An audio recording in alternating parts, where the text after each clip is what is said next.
পছন্দ হবে। আর এটা বানানো কতটা সহজ দেখে নিন। তাহলে স্যুপটা বানানোর জন্য আপনাদের সবার প্রথমে একটা কড়াই নিয়ে তার মধ্যে নিয়ে নিতে হবে অল্প একটু রিফাইন তেল আর বাটার। তারপর যখন এটা ভালো করে মেল্ট হয়ে যাবে তখন এখানে দিয়ে দিন পেঁয়াজ কুচি। তবে সেটাকে হালকা একটু ভেজে নিই, দিয়ে দিন এখানে আদা কুচি আর রসুন কুচিও। এটা কাঁচা গন্ধ না যাওয়া অব্দি আপনাদের এটাকে ভালো করেই ভেজে নিতে হবে। একটু ভাজা হয়ে গেলে এখানে দিয়ে দিন পেঁয়াজ পাতার পেছনের অংশটা। এতে দেখবেন ফ্লেভারটা দারুণ সুন্দর আসে। এবার এটা একটু ভাজা হয়ে গেলে আমি এখানে দিয়ে দিচ্ছি আগে থেকে কেটে রাখা ভেজিটেবল, যেমন গাজর, বিনস, ফুলকপি আর অল্প একটু বাঁধাকপিও। ব্যাস এবার এটাকে আপনাদের ভালো করে একটু ভেজে নিতে হবে।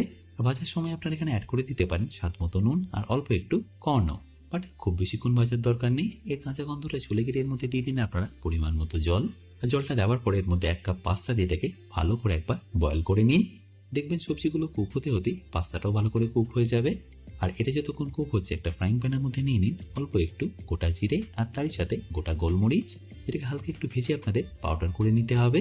এটা দেওয়ার কারণে দেখবেন স্যুপের ফ্লেভারটা 10 গুণ বেড়ে যাবে। আর যখনই দেখবেন স্যুপটা খুব ভালোভাবে ফুটে গেছে আর পাস্তাটাও পারফেক্টলি রেডি হয়ে গেছে তখন এখানে দিয়ে দিন গ্রিন পিস আর তারই সাথে অল্প একটু চিনি।